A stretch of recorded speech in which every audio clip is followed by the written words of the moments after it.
Olá, boa noite. Boa noite. O Rio de Janeiro registrou hoje um saldo de 25 mortos em uma única operação na comunidade de Jacarezinho, na zona norte da cidade. Os policiais haviam ido ao local cumprir mandados de prisão de suspeitos de aliciar menores para o tráfico e foram recebidos a tiros. Além dos mortos, 4 pessoas ficaram feridas, 2 delas dentro de um vagão do metrô. A ação é uma das mais letais da história do Rio de Janeiro. Tá na laje, hein? Estava em casa esperando o tiroteio terminar. Chefe, vou chegar um pouco atrasado hoje, tá? Tem aliado. Da janela de casa, moradores viram a chegada da polícia. Centenas de policiais civis, com apoio de helicópteros e veículos blindados, entraram na comunidade para cumprir mandados de prisão. Nas ruas, barricadas deixadas por criminosos para dificultar os acessos. Mesmo assim, as equipes seguiram a pé e ocuparam as principais ruas e vielas. Durante o tiroteio, 2 passageiros que estavam no vagão do metrô em frente à comunidade foram atingidos por balas perdidas. Um policial civil também foi baleado.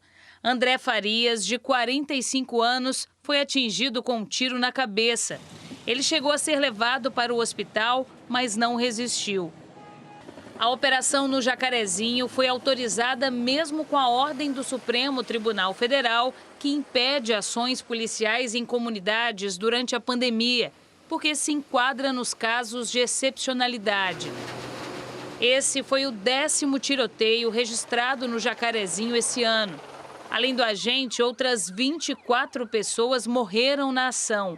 Senhora de idade, que eles entraram dentro da casa, não respeitaram nem senhora. Segundo a polícia, todos seriam suspeitos de crimes. Deixar claro que a Polícia Civil não entra em comunidade nenhuma, em qualquer lugar, para praticar a execução.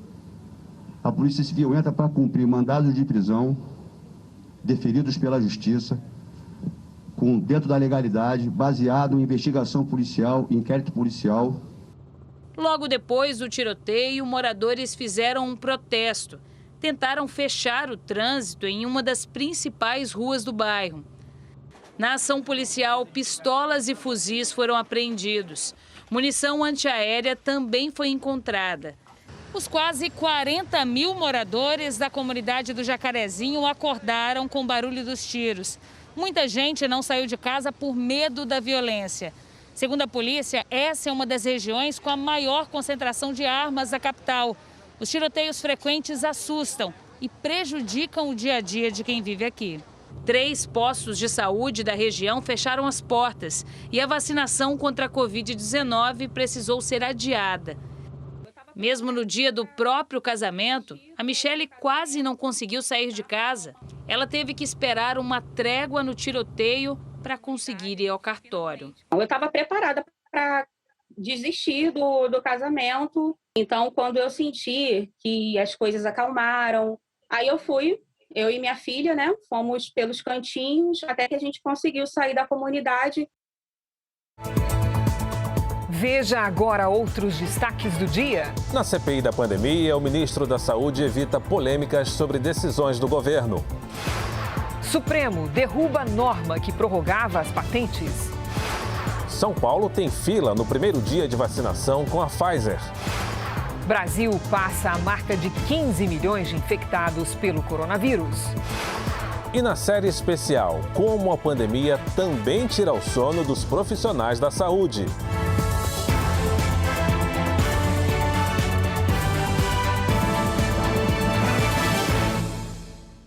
Oferecimento crédito imobiliário Bradesco. Taxa a partir de 3,95% ao ano.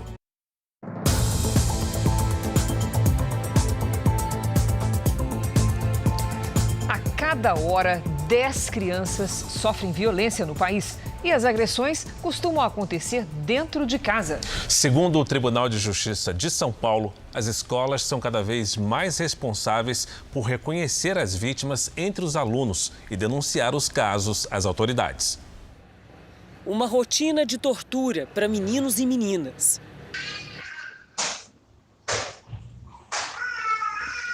Essa garota de 7 anos era agredida diariamente.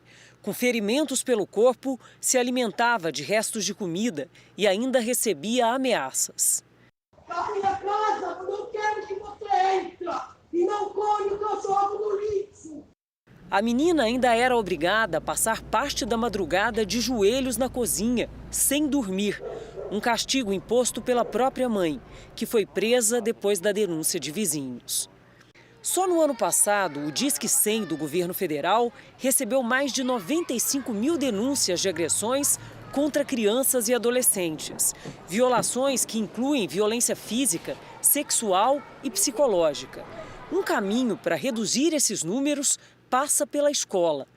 Quem ensina agora também precisa aprender sobre a arte de ouvir, ou mais, interpretar o que o silêncio, a dificuldade de aprendizado, a agressividade e as mudanças bruscas de comportamento querem dizer. O fundamental é o olhar do professor, porque muitas vezes o aluno é rebelde, agressivo, ele vem marcado, machucado e ele não quer expor o problema. É o vínculo, eu confio na minha professora, ela vai me ajudar. E isso é o melhor papel do professor. Por tantos motivos, o caminho da escola também passou a ser um atalho para que muitos crimes não permaneçam impunes. Segundo o Tribunal de Justiça do Estado de São Paulo, cerca de 80% dos abusos e agressões cometidos contra crianças e adolescentes acontecem dentro de casa. Mas na maioria das vezes, os registros só são feitos por conta de um olhar atento de professores, alunos e diretores. Ou seja, por conta de uma intervenção que acontece aqui, dentro da sala de aula. Foi assim que essa professora da rede pública descobriu que uma das alunas de 11 anos sofria abuso sexual pelo padrasto. Eu chamei para conversar, falei, tá acontecendo algum problema? E ela acabou se abrindo comigo. Só que ela tinha muito medo que outras pessoas ficassem sabendo. Uma das campanhas que atuam no combate à violência, mesmo durante a pandemia, é a Não Se Cale, promovida pelo Tribunal de Justiça de São Paulo. A gente bate muito nessa tecla de que, havendo uma suspeita, é preciso olhar, é preciso prestar atenção, é preciso oferecer uma escuta para essa criança e adolescente e não deixar de notificar as autoridades. Para mostrar que o assunto não é brincadeira, o projeto ganhou até o apoio voluntário de palhaços profissionais, preparados para receber de maneira presencial ou até mesmo à distância aquelas crianças e adolescentes que precisam participar de uma audiência e confirmar as agressões sofridas. A nossa pretensão é que nesse jogo, onde a criança é sempre a protagonista, ela ganha expressão, porque praticamente 100% delas chegam assustadas, tendo que voltar para um assunto que é muito difícil para elas, para as famílias. Uma corrente solidária, um acolhimento em várias frentes, até mesmo do riso, para encorajar a denúncia e intimidar os agressores. O Corpo de Bombeiros do município de Saudades, em Santa Catarina, recebeu 3 pedidos de socorro durante o ataque à creche que deixou 5 mortos na última terça-feira. Na primeira ligação telefônica, uma mulher desesperada pede ajuda. Bombeiros, bom dia, qual foi a emergência? Meu socorro, veio um maníaco aqui na creche, tá enfacando. Aonde que é isso? E na creche de Saudades. O que aconteceu com o maníaco? Ele entrou na creche com um roscão. Tá, e ele machucou alguém? Ele machucou a prova, meu Deus. Depois de matar 2 professoras e 3 crianças, Fabiano Kippermay, de 18 anos, teria tentado tirar a própria vida, mas foi socorrido e segue internado na UTI. Um relato de um bombeiro nesse sentido, de que o investigado teria dito durante o trajeto na ambulância que havia planejado isso, pensado em fazer isso há aproximadamente 10 meses. A perícia analisa um computador, um pendrive e um videogame que seriam de Fabiano. Segundo a família, o jovem não tinha celular.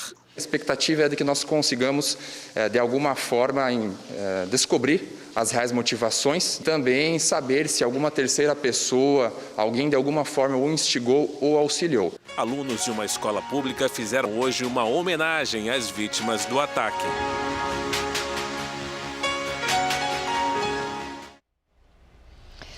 O Ministério Público do Rio de Janeiro denunciou à Justiça o vereador Dr. Jairinho e a namorada dele, Monique Medeiros, pelo homicídio de Henri Borel.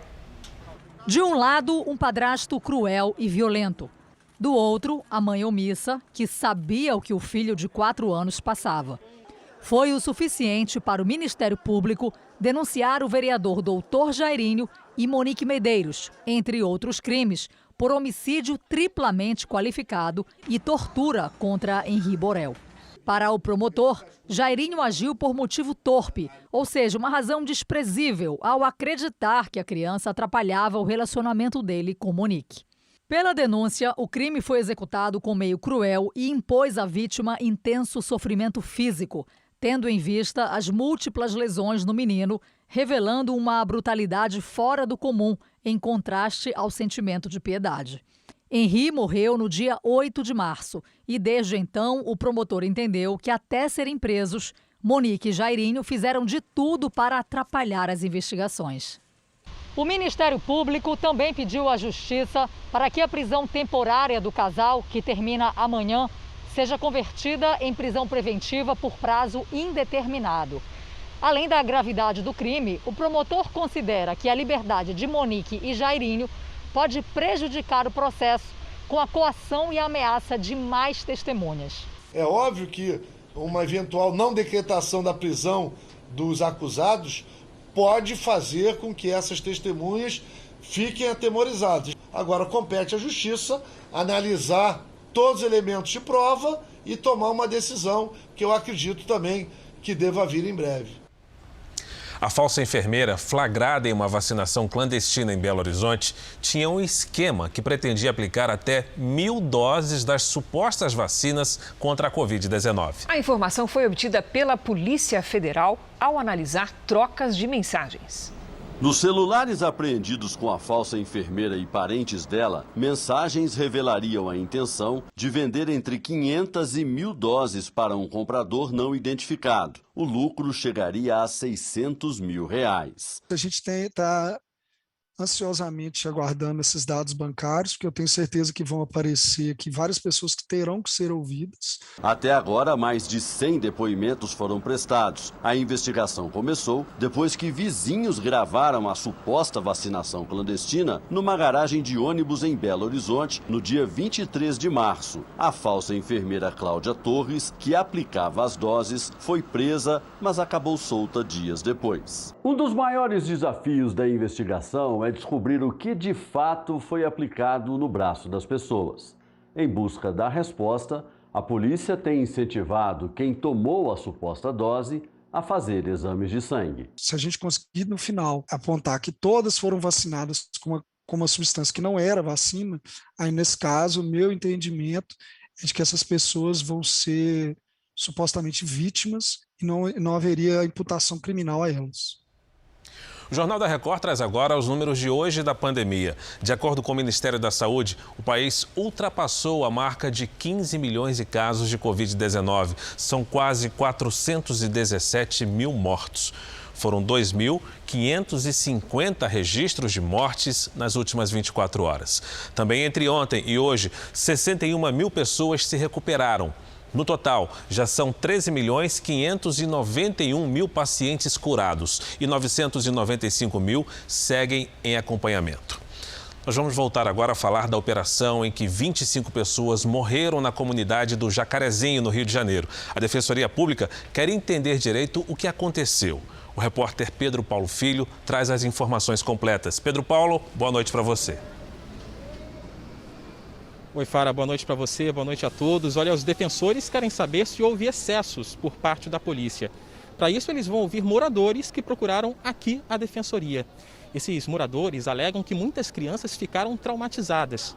Uma delas, de apenas 8 anos, teria presenciado a morte do pai. 4 pessoas ficaram feridas, mas sem gravidade. Todas já receberam alta. A polícia nega qualquer tipo de excesso e alega que agiu dentro da legalidade. Nesse momento, não há registro de novos tiroteios na região. Apesar disso, muitos moradores relataram que a polícia ainda ocupa alguns pontos da comunidade. Fara e Cris. Obrigado, Pedro Paulo. A ação na comunidade Jacarezinho foi organizada para prender traficantes suspeitos de aliciar crianças e adolescentes para o crime.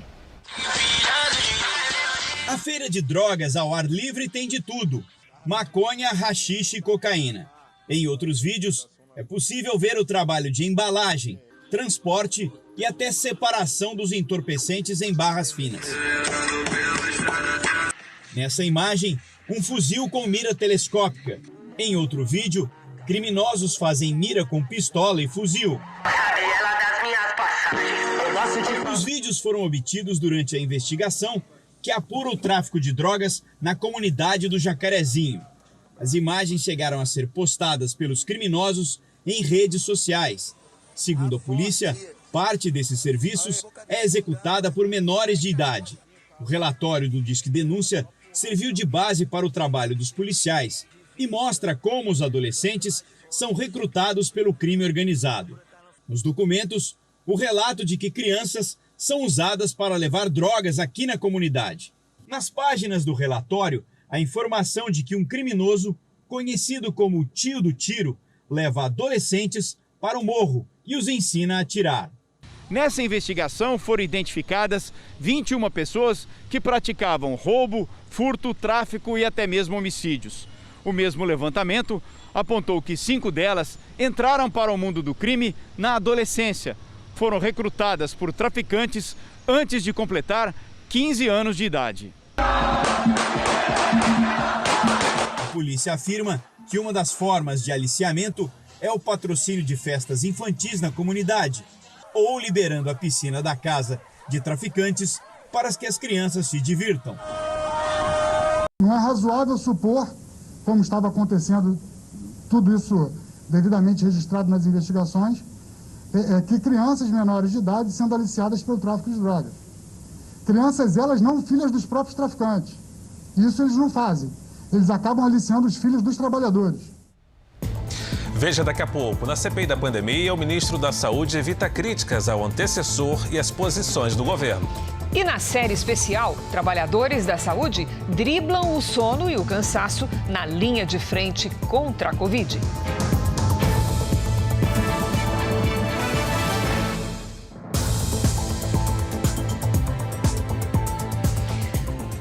O governo estima que a venda de parte da Eletrobras movimente 100 bilhões de reais. Vamos a Brasília com o nosso colega Thiago Nolasco, que tem as informações, e saber com ele qual é a data para a venda da estatal. Boa noite, Thiago. Já tem data definida? Oi, Cris. Boa noite para você, para o Fala e para todos. Pelo cronograma, a venda deveria ocorrer no início do ano que vem, mas o governo quer antecipar para este ano. A estimativa é que só com a taxa de uso das hidrelétricas pode movimentar 25 bilhões de reais. A venda da Eletrobras é considerada estratégica pela equipe econômica, que apesar da arrecadação com alguns ativos, precisa da cessão de uma grande estatal para reafirmar que continua de pé um dos principais pilares do governo Bolsonaro, do plano econômico, que são as privatizações. Agora, uma outra informação da área econômica: em breve deve ser divulgado, lançado um novo plano de qualificação profissional aos trabalhadores informais que recebem o auxílio emergencial. A ideia do governo é pagar R$ 600 para jovens participarem de cursos nas empresas.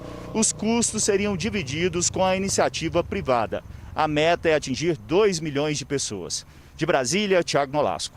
Obrigada, Thiago. Parabéns pela primeira mão dessa notícia no portal r7.com. Obrigada, boa noite. Doses da vacina da Pfizer contra a Covid-19 serão doadas pela fabricante a atletas que estarão nas Olimpíadas de Tóquio. Do Japão, quem tem as informações é a correspondente Silvia Kikuchi. Bom dia para você, Silvia. Olá, Cris, Fara e a todos que nos acompanham. De acordo com as empresas, a distribuição será coordenada com os comitês olímpicos de cada país. As primeiras doses devem ser entregues no fim deste mês. Lembrando que a vacinação não é obrigatória, mas foi recomendada pelo Comitê Internacional. Além dos atletas, outros integrantes das delegações também serão beneficiados com a doação. Há menos de 2 meses dos Jogos, o Japão tem visto um aumento do número de casos, principalmente entre os jovens. Nas últimas 24 horas, foram mais de 4.300 contaminações. Cris, para... Silvia Kikuchi, direto de Tóquio. Obrigada, Silvia. De volta ao Brasil, no terceiro dia de julgamento de Felipe Manweiler, acusado de matar a mulher Tatiane Spitzner, a reexibição de imagens do dia do crime provocou comoção entre os parentes da vítima. As imagens foram o assunto principal do dia. Quando o corpo é jogado pela sacada, ele é jogado 2 ou 3 segundos após a passagem de 3 carros, o que indica claramente que havia alguém ali em cima, no caso o réu, que está preso, com o corpo aguardando passarem os carros para que ninguém visse. Durante a sessão, a promotoria exibiu as imagens originais que mostram Felipe Manweiler levando o corpo de Tatiane Spitzner de volta ao apartamento no elevador. Nesse momento, os familiares dela, que acompanham o júri, preferiram se retirar. O investigador responsável pelo relatório foi interrogado por quase 8 horas. A defesa do biólogo questionou principalmente o fato dele estar no apartamento da namorada, que fica no mesmo prédio no momento do crime, e não ter ouvido nada. Inova o investigador, disse agora, surpreendentemente, já tinha sido ouvido em juízo, que estava dormindo no prédio. Uma situação absolutamente nova, né? Felipe Manweiler é acusado de matar a mulher Tatiane Spitzner na cidade de Guarapuava, no Paraná, em julho de 2018. O corpo da advogada foi encontrado depois de cair do 4º andar do prédio onde o casal morava. O julgamento pode se estender pelo fim de semana. Veja a seguir as filas em São Paulo no primeiro dia de vacinação com a Pfizer. Na série especial, você vai ver os efeitos da pandemia no sono de quem trabalha horas e horas no combate ao vírus.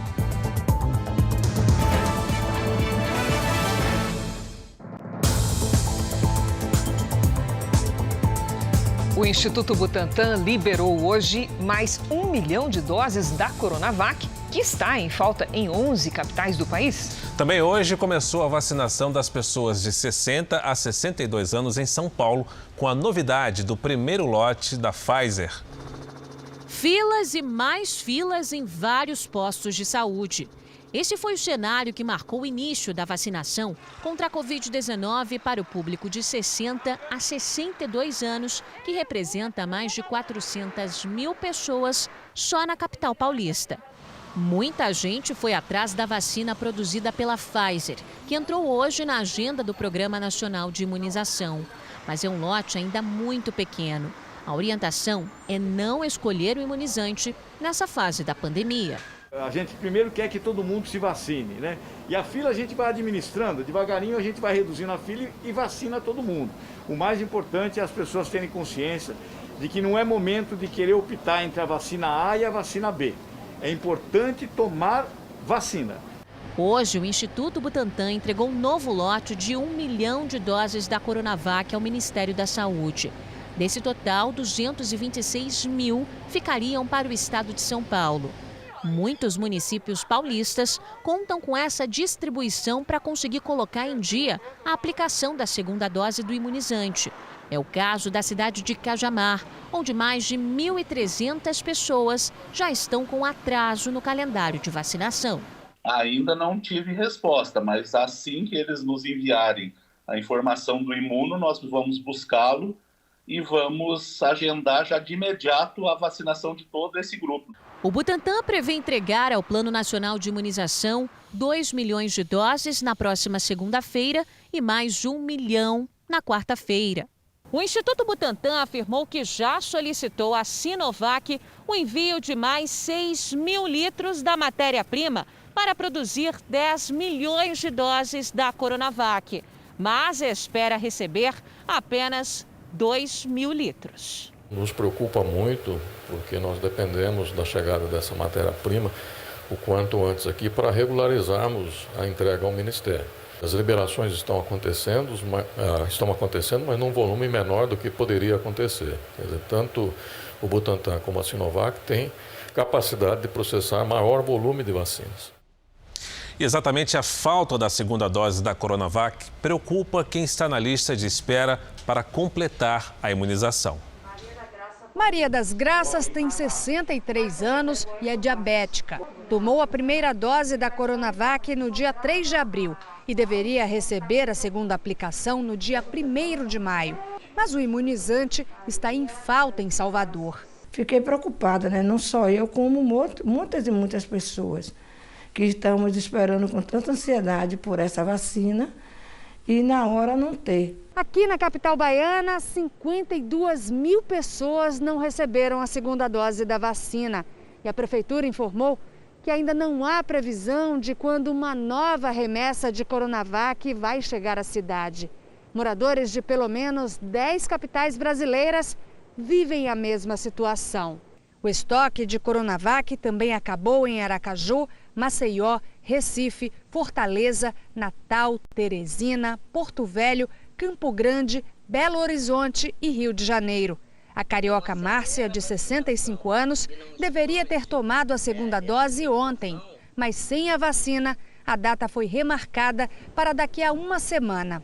Você está correndo o risco de tornar esse projeto, esse programa de vacinação, ineficaz.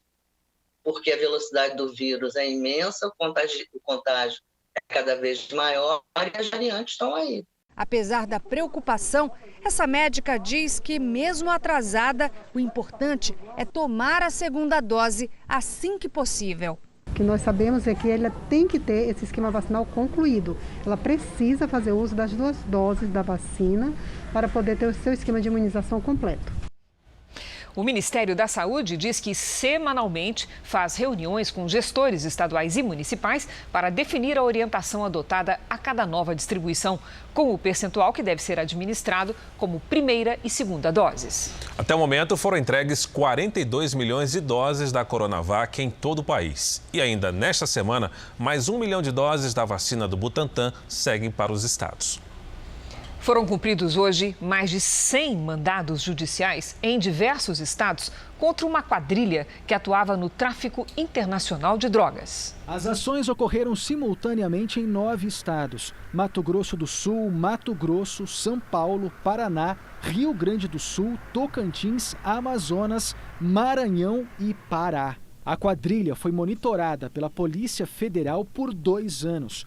Num dos endereços foram apreendidos dinheiro, relógios de luxo e veículos. A Justiça também determinou a apreensão de 10 aeronaves que voavam a serviço do tráfico internacional de drogas. De acordo com as investigações, a droga, em especial a cocaína, saía da Bolívia e era trazida para o Brasil de avião. Aqui em Mato Grosso do Sul, criminosos atuavam na logística do transporte. Depois que a droga chegava ao estado, era transportada pelas rodovias, escondida em fundos falsos de caminhões. O líder da quadrilha é um brasileiro já preso que vivia na Bolívia. A polícia acredita que parentes do traficante assumiram o controle do esquema criminoso. Mais de 20 pessoas foram presas, suspeitas de participar da organização. Não queríamos simplesmente apreender a droga, apreender os caminhões que estavam transportando, porque aquilo não era suficiente para impedir que o tráfico de drogas cessasse. Nós precisávamos chegar nos líderes, precisávamos aprender patrimônio. Já em Brasília, o ministro da Saúde, Marcelo Queiroga, foi ouvido hoje na CPI da pandemia. Ele evitou críticas ao antecessor Eduardo Pazuello e também as posições do presidente Bolsonaro. Logo nos primeiros questionamentos, Marcelo Queiroga deu o tom. Vossa Excelência compartilha da opinião do presidente da República sobre o tratamento precoce, especialmente sobre o uso da cloroquina para pacientes de Covid-19? Senador, essa é uma questão técnica que tem que ser enfrentada pela Conitec. Eu aqui já me referi acerca dos protocolos clínicos. O ministro Queiroga, eu acho que o senhor não entendeu essa posição aqui. O senhor é testemunha. O senhor tem que dizer sim ou não. Agora, dizer que o senhor vai dizer que não pode falar porque não sei o quê, senão nós vamos encerrar essa sessão agora, nem vamos continuar. Então, tecnicamente, o senhor não compartilha. Senador, existem duas correntes. A resposta é do depoente, senador. Existem duas correntes de entendimento. Estou aguardando a resposta. Só um minutinho. Estou aguardando a resposta. Queiroga negou que o Ministério da Saúde adote a estratégia de perseguir a imunidade de rebanho e disse que a aposta do governo é a vacinação. A vacinação da população é a conduta do Ministério da Saúde para superação dessa crise sanitária. O ministro da Saúde evitou respostas sobre o uso da cloroquina. Senador, eu não autorizei distribuição de cloroquina na minha gestão. Mas está havendo? Senador, eu não tenho conhecimento que esteja havendo distribuição de cloroquina na nossa gestão. O ministro da Saúde foi cobrado pelos senadores para que apresentasse uma previsão de quando a população estaria vacinada. A meta, segundo Queiroga, ainda é imunizar todos os brasileiros até o fim do ano. O ministro disse que é preciso vacinar cerca de 80 milhões de pessoas para considerar a pandemia controlada e deu uma previsão de quando esse número pode ser alcançado. Essa é a população que a gente deve buscar atingir o mais rápido possível. Agora sim, mesmo que nós consigamos atingir essa população o mais rápido possível, ou quando conseguirmos, que eu espero que agora no começo do segundo semestre. Os senadores souberam que o ministro da Secretaria-Geral da Presidência, Onyx Lorenzoni, visitou o ex-ministro da Saúde, Eduardo Pazuello, hoje à tarde no hotel de trânsito de oficiais em Brasília. Pazuello desmarcou o depoimento que daria essa semana à CPI da pandemia por suspeita de infecção pelo coronavírus. Os senadores ficaram irritados quando souberam da visita. O depoimento do diretor-presidente da Anvisa, previsto para hoje, foi remarcado para a próxima terça-feira. Vamos agora com a opinião do Augusto Nunes. Boa noite, Augusto. Boa noite, Cris. Boa noite, Fara. Boa noite a você que nos acompanha. Uma comissão parlamentar de inquérito instaurada no Congresso é um dos mais preciosos instrumentos do regime democrático. Para criar-se uma CPI, basta que 1/3 dos deputados federais ou 1/3 dos senadores aprove a abertura de investigações por determinado período de tempo sobre possíveis irregularidades, ilegalidades ou casos de má gestão.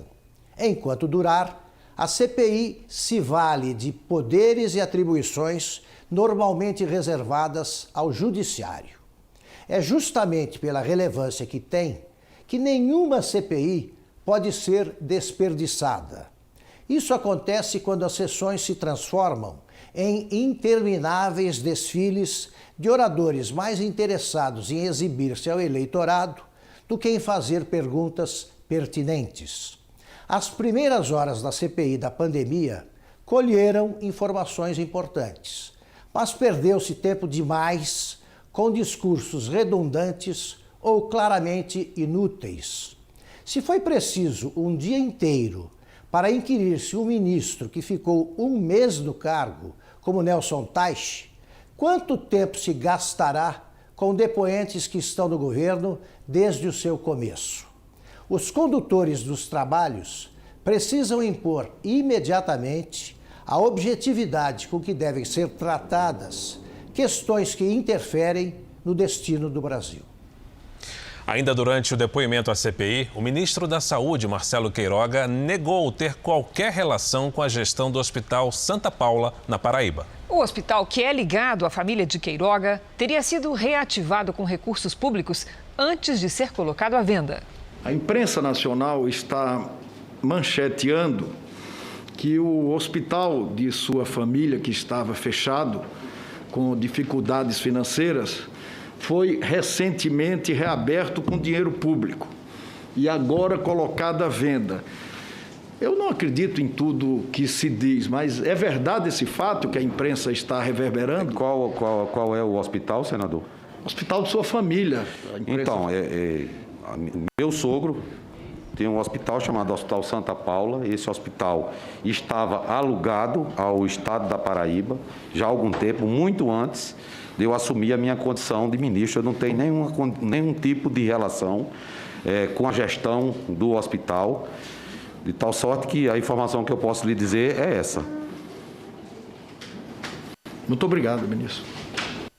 Chegou a hora de vermos como é que está o andamento da vacinação em todo o país. Somadas as aplicações da primeira e segunda doses, 1.087.000 pessoas receberam a vacina contra o coronavírus nas últimas 24 horas. Hoje, o Brasil tem mais de 34.147.000 pessoas que tomaram a primeira dose e mais de 17.289.000, 8,17%, a segunda dose. Portanto, completaram a imunização.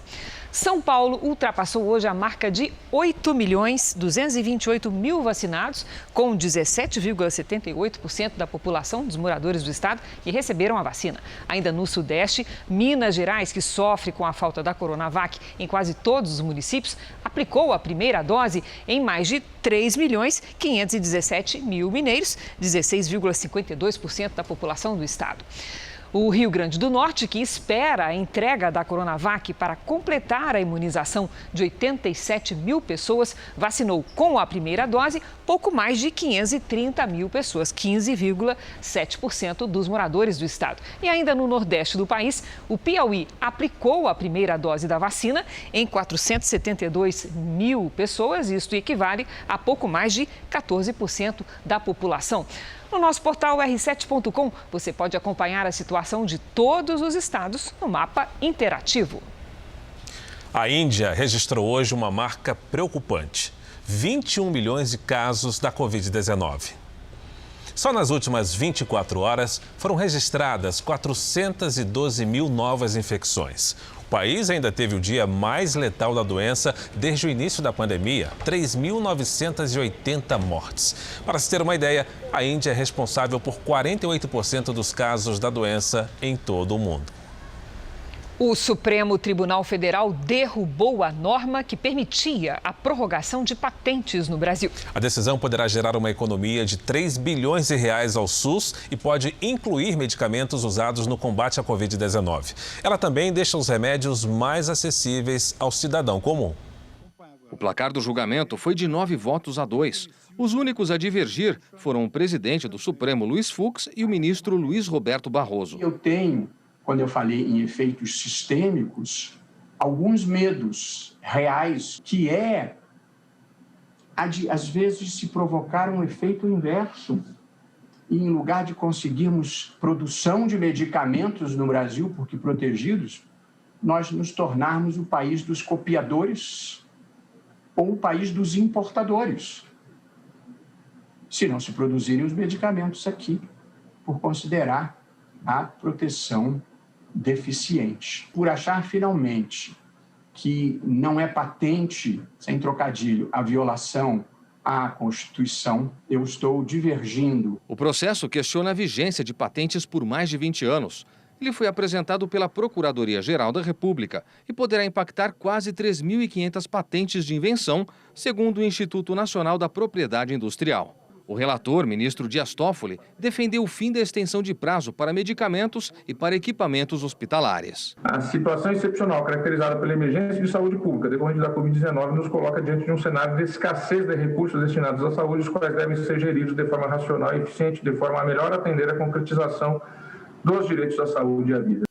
Toffoli foi seguido por outros 8 ministros. De imediato, a decisão deverá gerar uma economia em torno de 3 bilhões de reais na compra de medicamentos e insumos pelo SUS. Entre os produtos que poderão ser produzidos de forma genérica estão medicamentos para combate à Covid-19, como o Remdesivir, que já foi aprovado pela Anvisa, além dos remédios usados no tratamento de outras doenças como a AIDS. O alcance da regra só será definido pelo próprio STF na próxima quarta-feira. O Instituto Nacional de Propriedade Industrial, responsável pelo registro de marcas e patentes no Brasil, informou que não vai se pronunciar sobre a decisão do Supremo. Já a BPI, Associação Brasileira da Propriedade Intelectual, disse que respeita a decisão do STF, mas alerta que a eliminação deste dispositivo, em vigor há mais de 25 anos, poderá gerar insegurança jurídica e desestímulo à inovação no país. O Brasil admite a possibilidade de mudar de posição em relação à suspensão das patentes das vacinas contra o coronavírus. Até o momento, o país é contra. O Brasil, a postura do governo brasileiro... A declaração do ministro das Relações Exteriores do Brasil veio um dia depois de os Estados Unidos anunciarem o apoio à suspensão temporária das patentes das vacinas. Nada impede que amanhã ela seja atualizada se houver, se nessa atualização estiver refletido os mais legítimos interesses do Brasil. O Brasil tem se posicionado contra a suspensão das patentes em reuniões na Organização Mundial do Comércio. Ao mesmo tempo, o país defende a formação de uma fórmula global para facilitar o acesso a vacinas. Hoje, durante a CPI da pandemia, o ministro da Saúde, Marcelo Queiroga, afirmou ser contra a medida. Agora, com o aval dos Estados Unidos e da União Europeia, sede das maiores farmacêuticas do mundo, a possível suspensão das patentes ganha força. A Organização Mundial da Saúde considerou a decisão norte-americana histórica. Quem é a favor da suspensão alega que a medida pode aumentar a quantidade de doses disponíveis no mundo, principalmente para países de média e baixa renda, que até o momento tiveram pouco acesso a vacinas. E quem é contra diz que a mudança pode desestimular a inovação e o investimento feito pelas grandes companhias que desenvolveram um imunizante em tempo recorde. Apesar da expectativa para uma resolução do assunto, qualquer mudança deve demorar. Isso porque a suspensão da patente precisa do apoio dos 164 países da Organização Mundial do Comércio. Até o momento foram 10 reuniões ao longo de um semestre e pouco avanço efetivo. A onda de frio já se espalha pelo Brasil. Porto Alegre registrou a menor temperatura do ano, 16 graus. Vamos saber com a Lidiane Tayuri se está na hora de tirar aquele cobertor pesado da gaveta e também o casaco, não é, Lid? Boa noite. Sim, é hora, viu, Cris? Boa noite para você, para o Fara, para quem nos acompanha. Isso porque o ar polar avança e atinge parte do centro-oeste e do norte. No sul, tem alerta para geada na fronteira com o Uruguai e nas serras gaúcha e catarinense. Até domingo, tem previsão de ondas de 2,5 metros entre o Rio Grande do Sul e São Paulo. Além de derrubar as temperaturas, o ar polar impede também a formação de nuvens de chuva. Por isso, o tempo fica firme em toda essa área aqui mais clara do mapa. No norte, risco de transbordamentos, principalmente no Amazonas. A chuva será volumosa até metade do mês de maio. No nordeste, chuva rápida no litoral. Curitiba pode registrar a menor temperatura do ano com 14 graus. No Rio de Janeiro, tempo fechado e chuvoso com máxima de 27. Em Cuiabá, faz 26 e até 25 em Rio Branco. E o José Matias de Lagoa do Mato, no Maranhão, Lidiane, abre o tempo delivery dessa noite. Opa, vamos lá, José. Os próximos dias serão chuvosos, abafados e com algumas aberturas de sol. Máxima de 32 graus. A chuva diminui só na semana que vem. Agora você vai atender a Helena de Dourados, em Mato Grosso do Sul. Vamos lá. Helena, nada de chuva por aí. Destaque para a diferença entre as temperaturas no mesmo dia. Nesta sexta, por exemplo, faz 11 graus logo cedo e à tarde até 22. A partir de sábado, esquenta mais à tarde. Cuidado com a baixa umidade do ar. E você não fique de fora do Tempo Delivery. Faça seu pedido pelas redes sociais com a hashtag #VocêNoJR. Para encerrar, a capital paulista pode amanhecer de novo com neblina. Os termômetros despencam, mínima de 15 e máxima de 17 graus, com chance de chuva leve. Friozinho, mas o que a gente deseja é coração aquecido e muitas primaveras e outonos para você, Cris. Parabéns. Ô, Lídia, obrigada, querida. Quero ver você de agasalho amanhã. Pode deixar. Obrigado, Lídia. Na Colômbia, 24 pessoas morreram durante os protestos contra o governo. De acordo com a Defensoria Pública, 11 mortes foram causadas pela polícia. As manifestações começaram há 9 dias. Ontem, milhares de pessoas voltaram às ruas contra a pobreza e a desigualdade, que se agravaram no país durante a pandemia. Uma estudante conquistou uma vitória depois de ter o acesso ao curso de engenharia na Universidade de São Paulo barrado. Ela passou no vestibular, mas como estuda em casa, a matrícula havia sido negada. A jovem ganhou uma bolsa para passar uma semana no maior polo de tecnologia e inovação dos Estados Unidos. O incentivo e o reconhecimento da capacidade da estudante vêm até de fora do país. Elisa conta empolgada sobre as novas oportunidades. Eu fiquei muito feliz e muito surpresa de ganhar uma bolsa para passar uma semana no Vale do Silício, lá nos Estados Unidos, em uma imersão. E tendo mentorias, fazendo workshops, todos voltados para a inovação. Ela não estuda na escola regular há 3 anos, mas conseguiu passar em 5º lugar em engenharia na USP. Sem diploma, ela não consegue se matricular e aguarda uma decisão da justiça. É lamentável que num país onde há tão poucas oportunidades, quando alguém com méritos consegue, com esforço próprio, só porque não frequentou uma sala de aula, ela seja impedida de estudar. O estudo em casa, conhecido pelo termo em inglês homeschooling, ainda não é regulamentado no Brasil. Mesmo assim, a estimativa da Associação Nacional de Educação Domiciliar é que mais de 40 mil estudantes já estejam nessa modalidade de ensino. Assim como o homeschooling não é para todo mundo, o ensino regular também não é. As famílias que querem fazer e que podem fazer devem ter esse direito. Em março, o projeto de regulamentação do homeschooling voltou a tramitar na Câmara dos Deputados. O caso de Elisa é um dos exemplos para abrir debate e garantir o direito de outros jovens na mesma situação ingressarem em universidades do país. Elisa continua estudando em casa e continua focada em entrar na USP e depois em cursar uma faculdade no exterior. Estudar no exterior sempre foi o meu maior sonho desde pequena. Eu sinto que agora eu tenho uma chance real e eu estou muito animada para fazer isso acontecer. Você sabe, há 1 ano e 2 meses, os profissionais de saúde arriscam a própria vida no atendimento a pacientes infectados pelo coronavírus. Faz parte do ofício.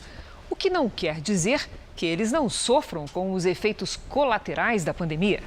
A maioria está dormindo mal. Isso quando consegue pegar no sono.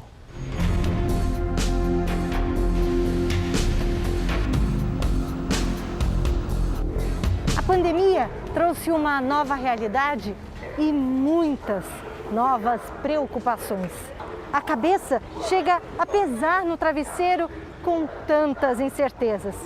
Mas se já é difícil encarar a situação aqui fora, imagine lá dentro, nas trincheiras, onde médicos, enfermeiros, fisioterapeutas e técnicos batalham para garantir a vida dos pacientes e a deles também.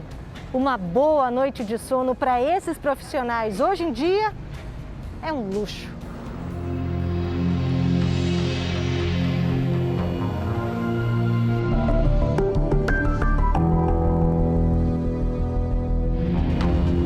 É a guerra no qual nós somos os sobreviventes, né? A gente tem que se ver dessa forma. Não é fácil o dia a dia de um profissional de saúde dentro da UTI. É puxado e está puxado, né? Porque mexe com o psicológico, emocional, a gente se põe no lugar do familiar, a gente se põe no lugar do paciente e eles esperam isso da gente. Foi um juramento que você faz quando a gente forma. A gente tem que dar o melhor da gente mesmo na exaustão, e que não vai acabar só ali. Sara fez o juramento há 16 anos. Há 12, trabalha na unidade de terapia intensiva. E há 1 ano, mal sabe o que é dormir. Meu sono? Que sono? Para piorar, Sara pegou Covid-19 no início da pandemia e desde então tem uma dor de cabeça constante que não passa. É perturbadora porque não dá para explicar. É uma coisa diferente, ela é diferente, é uma dor de cabeça diferente.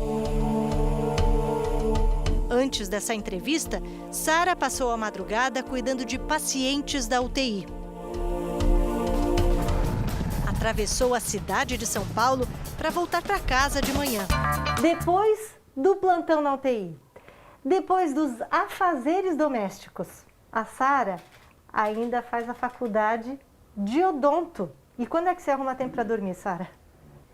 Tempo agora não é o foco, para dormir não. Tempo agora é só para estudar mesmo. Quem sabe você dorme quando for dentista.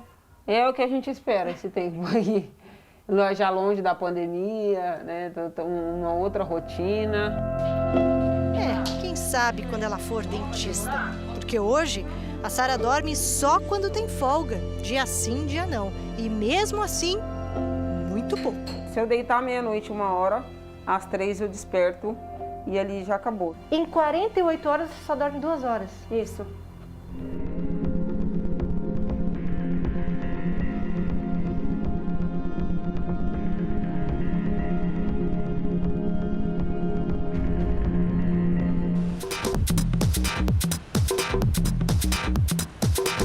Meu nome é Valdeilson, eu sou motorista de ônibus na cidade de São Paulo e no período da noite eu sou enfermeiro e estagiário no Hospital Municipal do Campo Limpo. Na dupla jornada, em 2 linhas de frente, Val só não tem tempo para dormir. Como é que é então, Val, fazer dupla jornada na linha de frente, nos 2 casos? Bom, além de ser muito cansativo, é um pouco de insegurança que acaba nos trazendo dia a dia, não só na minha vida, mas como na vida dos meus companheiros de trabalho, que também está em linha de frente. E ainda mais por eu estar na linha de frente aqui, dirigindo, e depois no hospital. Eu acordo 3h30 da manhã para estar 4h30 aqui na garagem, para me poder dar início à minha jornada de trabalho aqui. Eu trabalho aqui como motorista até mais ou menos 1h, 1h30. Já corro para o estágio, chegando em casa umas 11h30 da noite, meia-noite. Quantas horas de sono você tem por dia, então, hein? Quantas horas você consegue dormir? Contando com os fatores que envolvem a ansiedade, eu acho que às vezes eu não consigo dormir nem 3 horas da noite. 3 horas, 4 horas. Qual é a última coisa que você pensa antes de dormir? Será que eu vou acordar bem ou se quem está do meu lado no meu dia a dia, minha mãe e do meu pai, vão ficar bem? Se eles não podem estar doentes por minha causa. Entre hospital e ônibus, ele se sente mais inseguro aqui. Muitas pessoas pegam o ônibus, muitas pessoas são assintomáticas, a gente não sabe se está doente, se está tomando os cuidados devidos, né, do que os órgãos sanitários afirmam que devemos ter, do que lá no hospital. É menos perigoso porque lá vai ter sempre uma porta que vai especificar tal paciente síndrome respiratória aguda, ou seja, a gente já não entra no quarto, entendeu? Por isso que é muito importante a vacinação para os motoristas, por conta disso, dessa vulnerabilidade em que se encontramos.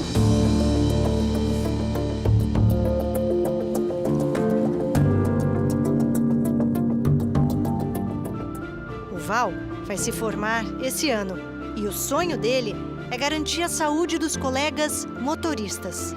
Talvez assim, acha, vai conseguir dormir. Poder contribuir com a vacinação deles, né? Trazer esperança para todos aqueles, né? Que ainda se permanece nessa vida, né?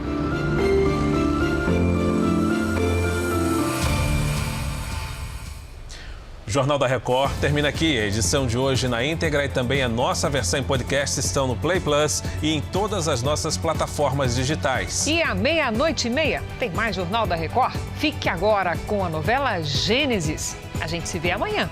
Até lá. Uma excelente noite para você e até amanhã.